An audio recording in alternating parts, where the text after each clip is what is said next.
Welcome back. In today's episode, we speak with Keith Michelfelder of Forte Capital Management, and we're going to be discussing what people are doing to grow their wealth. Welcome to this edition of Peak Performers Podcast with your host, Thor Conklin. Thor will be sharing the necessary tools, strategies, and psychology you'll need to become a peak performer in any area of your life or business. Thor Conklin here. We give you the tricks, the tips, the tools, the strategy, the technology, and the psychology peak performers use in order to get more done and execute at the highest level. If you know what to do but struggle with getting it all done, or simply want to raise your game to the next level, this podcast is for you. Sit back and enjoy. Keith Michelfelder entered the securities industry in 1998. He rose over the next 14 years to become managing director of a boutique Wall Street investment firm. This year, he and his partner founded Forte Capital Group South. Forte is a unique wealth management office located in Atlanta. The firm specializes in tailoring custom investment strategies to meet the desires of the high net worth clients they serve. Keith, thank you very much for joining us today. I'm sure the audience is going to get so much out of today's discussion. And before we started to go on air here, you were talking about he's got an amazing puppy that's no longer a puppy. It's celebrating a birthday. Well, let's not push her too fast. She'll be a puppy for one more week. Saturday, she'll celebrate her first birthday, along with the two other dogs that we found in a dumpster in Lawrenceville. Oh, that's right. I forgot about that. Yes, so the Lawrenceville Dumpster Dog Trio will be celebrating their first birthday on Saturday. And tell the audience what you're doing. Okay. This is too good not to. I know this is going to be a show about investments and growing your wealth, but I just love this story. Well, I think maybe there is a story to this. You can go from the dumpster to the penthouse if you play your cards right. We found these three dogs. They were sort of in disrepair. Put them in my vehicle, brought them home with friend Katie Hunt. She took one of the dogs. She took one of the males. His name is Glavin. She's a big Braves fan. And the other dog went to my downstairs neighbor, Mike, who named it Rollins, and he's a big jazz fan. I named mine Thug Nugget because Thug Nugget, she was supposed to be Nugget. She's a golden color, looks like a mini golden retriever, but she has a face that looks like, well, I'm cute now, but I did grow up in a dumpster, so I can be a little bit thuggy. So what Katie's doing is she's going all out because it coincides with Halloween. We're doing a party at her house. She brought in a DJ karaoke setup, which is something we did for my birthday, and it's a lot of fun. And she wants to make it a theme. So the theme for her, she's a big Wizard of Oz person, and clearly I have the only female dog, is she wants me to dress the dog as Dorothy. Problem is, every costume I get for Thuggy makes her look like she should be working the streets of Oz rather than being Dorothy. She's kind of a leggy blonde thing, and everything kind of hikes up on her. So she looks a little like Hookers on the Point, unfortunately. So we're going to maybe have to go with a homemade costume. And then the other dog, who you know, is a beagle, and she has some breathing issues. She kind of goes quite a bit. So she sounds a little bit like Bill Belichick giving a post-game interview. So I went out and I got her a nice gray hoodie and I cut it up, and she's going to be Big Bill Beaglecheck for the Halloween party. Well, that's awesome, Keith. You never thought you'd get that story in an interview like this. If you would have asked me 4 years ago if I would have used the word Thug Nugget or Bill Beaglecheck in any type of interview, I would have told you crazy. Well, you got it here. Let's take care of a couple of housekeeping items before we dive into this. First of all, we're not here to give you investment advice. We're not here to give you any sort of recommendations of what to do, what not to do. I am not a broker. I'm not an advisor. I'm simply here to share with you experts in this area. And that's why I brought Keith in. And I wanted to share some of his ideas of what he's seeing in the marketplace and somewhat what his wealthy clients are doing. So you can do your own research, figure it out on your own. So don't come back to me in a year or a month or 10 years and say, I lost money because of what Keith said. Be a big boy, big girl. So hopefully I don't need to say anything more about that. So Keith, sure, most of our listeners are entrepreneurs or executives or wanting to get into a business. And I know you work with some amazing individuals, some very wealthy individuals. people that have money, invest money, and are doing well financially think differently than people that don't.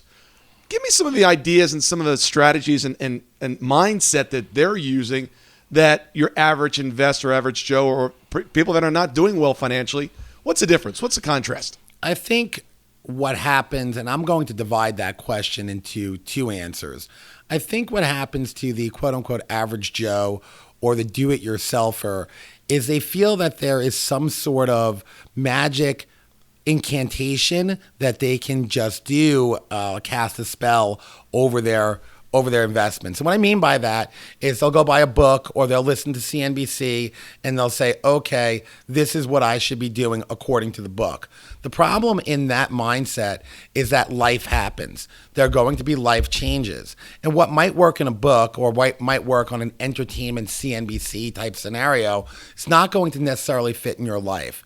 So I think what all investors, but in particular the average Joe investor, needs to ask him or herself is, what are my goals and what are my limitations? What might I not be able to give up when I'm budgeting? What might not I be able to live without? And what kind of sacrifices can I reasonably make without falling off the rails? We've all had that diet where we look great for 8 weeks, and then by week 9, we're pounding down a German chocolate cake with a shot of whiskey, and we fall off the rails. It's the same thing with investing. You have to find something that's comfortable, that is a life change, not just a diet or fad change. And do you find a different psychology in those that are willing to do that? Do they have the mentality, I'm going to think for the future versus satisfaction or gratification today? I think the wealthy can have have a little bit more of a deferred gratification mentality. They also understand that compounding margins. So compounding wins, when they're getting a gain, it doesn't have to be a huge gain. It's getting gains over time. But the most important differential I'll see in people who actually create wealth is when the markets come down or there is an investment that's losing. Number one, they're quick to pull the trigger to move that investment out. They'll have a point of pain and they'll stick to that discipline. And number two, when markets come in, they don't lose as much as the market does. So they've got a plan. Yes, you have to have it. Yeah, and they're sticking to the plan. Well, yeah, everyone. Mike Tyson said it best, though. Yeah. Everyone has a plan until you get punched in the face. Sure. So you have to be able to be flexible in your plan, and I think that the wealthy have that flexibility. Yeah, and they're willing to take that pain in the short term. If it fits within the plan. Correct. Yeah, good point. What about your clients that started out that really did not have much, and you saw a significant growth in their investment portfolio or in their net worth in general? What did you see any shifts or anything happen with those individuals? Not the ones that started out wealthy and just continue to be wealthy, but those that kind of just started from the dumpster. Mentally, or I'd rather speak to mentally. I don't want to speak to specific strategy. Absolutely, gains. no. Okay, mentally, they'll take the small gains. They'll use that compounding approach. They're not trying to get rich overnight. Yeah, it's funny because I was just thinking about something. I paused for a moment and I was thinking about this. I find that the wealthy are out there trying to hit singles. Singles. Just keep getting it back, and aren't swinging for the fences trying to make that 600, 8,000% return, kind of like gambling. Well, did you watch The Honeymooners? A little bit. It's okay. A little older for me. So Ralph Cramden always had that get rich quick scheme. And he never got out of that apartment in wherever they were in the Bronx or in Brooklyn. He never got out. And you're right. Then the wealthy, the mindset tends to be, or the people who are preserve my wealth first. Get me a market return second, but get me a market return with bond-like volatility. That's a mantra that really works. The thing is, that can work for a smaller investor. They just need to have patience.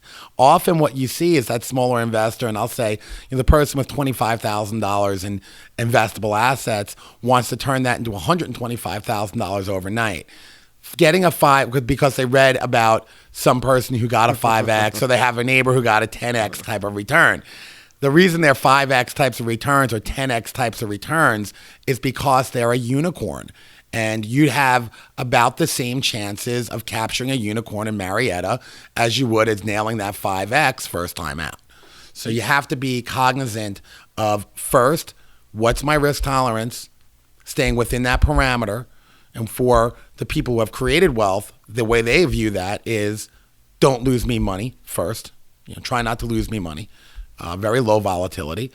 And then get me an outstripped market return relative to the risk I'm willing to incur. Yeah, I think that's so important because what happens, and you got to understand the math. If you have an investment that's $100, let's say that's your portfolio, $100, and you lose half of your portfolio, you're down to $50. You lost 50%. In order to get back to equal, you have to have a 100% gain. It's hard to make up the losses. Yeah, I'm nodding in agreement over here because that's a very important element.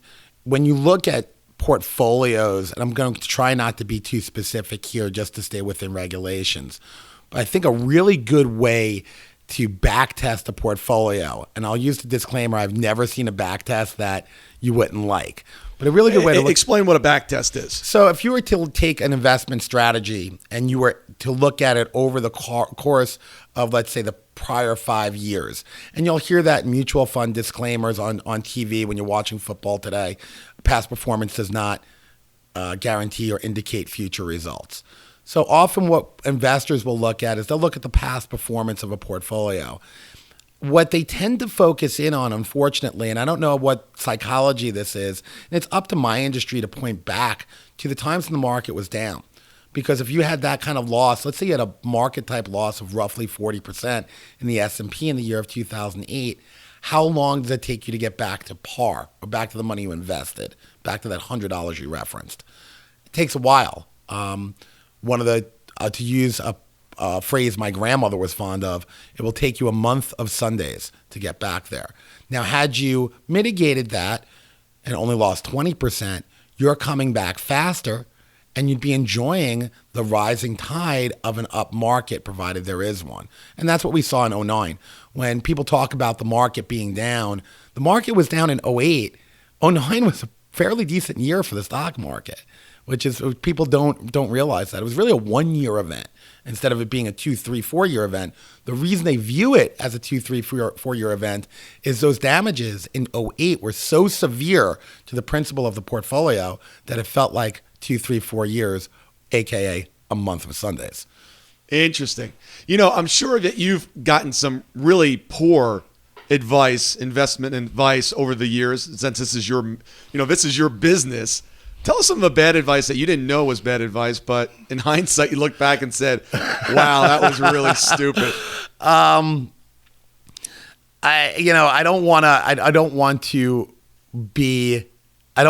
feel like I'd be chucking somebody under a bus. Well, just leave the names of the guilty out. I think when the market first started, I've been doing this for, too long, 18, 19 years.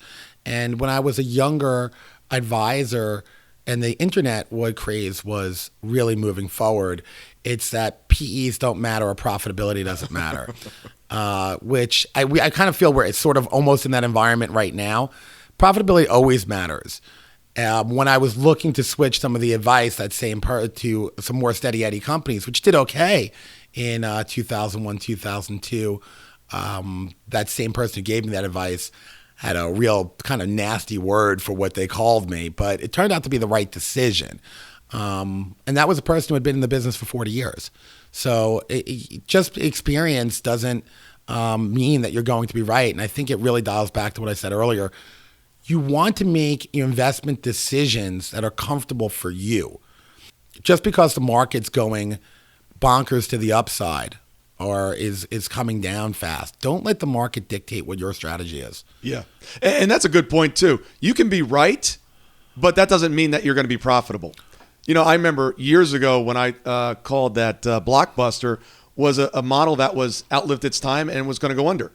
Unfortunately, my short positions were about 5 years too early and expired worthless. Warren Buffett has a saying to that, is that the market will outlast your liquidity. Well, Blockbuster did in mine. Interesting. Now tell us some of the good advice that you received and you actually implemented. Cost control and comfortability, the 3 C's. When you buy a diamond, you have the 4 C's. Cost control and comfortability should be every investor's thought when they go into the world of investment or buying an investment. Cost. How much is this going to cost me? Not what the investment, let's say share of Apple, what that's going to cost. What are the hidden costs? What are the transactional costs? What are the costs on the inside? How much is the broker really making or the rep really making? Who's making the money here? That's something you can control. Comfortability. Am I comfortable with the investment? Control. What you can control. You can't control what the market does. Any market, whether it's the real estate market, the stock market, any market, you're not in control of that. What you are in control of are your own disciplines and emotions. Well said. And that is so cross-contextual to every area of our life. Very true.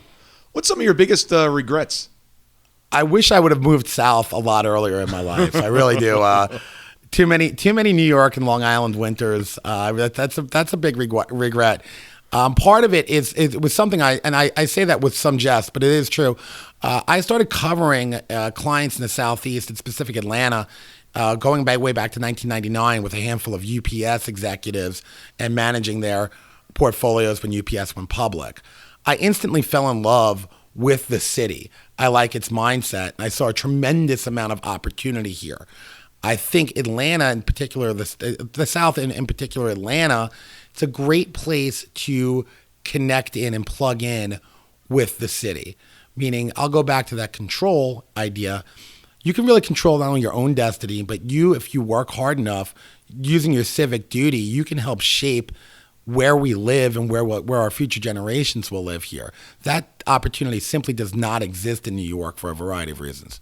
Yeah, and things are changing with technology as well. And, it's really, you can live anywhere.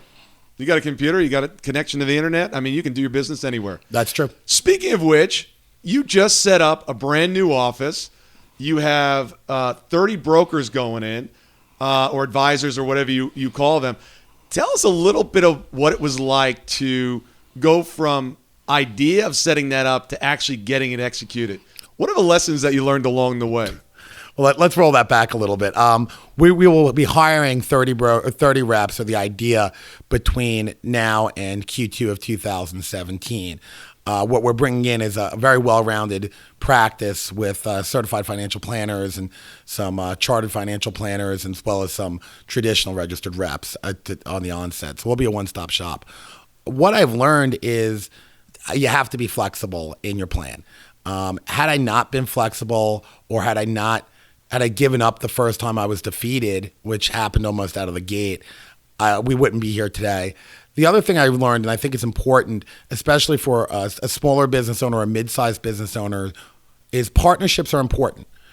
Strategic partnerships are important, whether they're spelled out formal partnerships or they're partnerships that you make that are informal. And having a worthwhile partner is a big win. We can make money in this world going at it alone, but it's a hell of a lot easier to make money in this world going at it with a team. And life is too short, and this is where you might get your explicit rating, but it's the only way I know how to say it. Life is too short to have asshole partners. You really need to have strong partners that you trust and believe in you. That's a great point. Sorry, great point. And we've talked about this before in the show, and having business partners and et cetera. And I've had them. I've had good ones. I've had bad ones.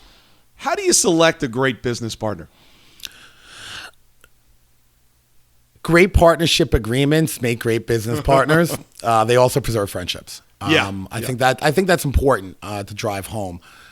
It evolves, and you don't rush into it. It's a very difficult thing, whether it's in business or your personal life, to select the right partner, right? Or else we wouldn't have so many divorces. Yeah.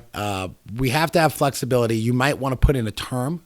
You definitely want to define the roles of the partnership immediately, and more importantly, what the consequences of not living up to those expectations are, or the rewards of exceeding those expectations are. This way, no one has animosity going forward. They know what they have to do. Yeah, well said. And you've heard me say this before in this show. Make sure you document everything ahead of time. Don't start doing business until those agreements are put in place, and you understand how those agreements are going to work, who's going to do what. And if it doesn't work out, what happens then? Right. And that most of the time people tend to partner with people they like, and there's some friendship element there. Yeah. It preserves the friendship. It's a prenup. Right out of the gate, and there's our expectations there. Maybe if we did that with marriages, there wouldn't be so many divorces. For the last 16 years, I've been driven by the question of why some people achieve amazing results and others don't. The answer? 90% of their success came from their psychology. So if 90% of their success comes down to their psychology, what was the one thing that enabled them to produce the results that others were not? Their ability to execute. Their ability to get things done. Now, we all know how to get things done, but some of us do it better than others. And some of us are not even coming close to tapping our potential. So if you're truly committed to tapping your potential and really becoming a peak performer and getting the results that you need, want, and desire, take your phone and text the word BESUMMIT. That stands for Business Execution Summit. One word, BESUMMIT, and text that to 41411. I'm going to send out some additional information on our upcoming event that will truly teach you the science of execution. Thank you so much for listening today. I really do appreciate your time, and I hope you found today's show valuable. If you would like to receive these shows automatically to your phone or to your computer, simply go to iTunes and subscribe. After listening to several of the shows, if you're so inclined, please leave us a 5-star rating, as this helps us reach additional people and spread the message. If you're truly committed to taking your life to the next level and doing whatever it takes to become a peak performer, but something's holding you back, something is blocking your way, and you just can't seem to figure out what it is, send me an email to info@thorconklin.com, and I'd be more than happy to get on the phone with you. We'll schedule a 15-minute discovery call. No obligation, no cost. I absolutely love to hear from the listeners, and if there's something I can do to help, I'd be more than happy to do that. Also, if you found something of great interest in today's show and you want to share that with your friends and family, simply go to my Facebook page, Thor Conklin, click on the episode, hit the share button, and share it on your page. You can follow me at Twitter at Thor Conklin. The website is thorconklin.com. We're constantly adding new free resources, discussing additional tricks, tips, tools, and strategies on how to be a peak performer. Remember, I try to keep these episodes short so you can listen to them during dot time, doing other things, commuting, driving, walking, working out. Decide to be a peak performer in all that you do. And until tomorrow, have an absolutely amazing day. That concludes part 1 of our interview with Keith Michelfelder. Please stay tuned later this week for part 2.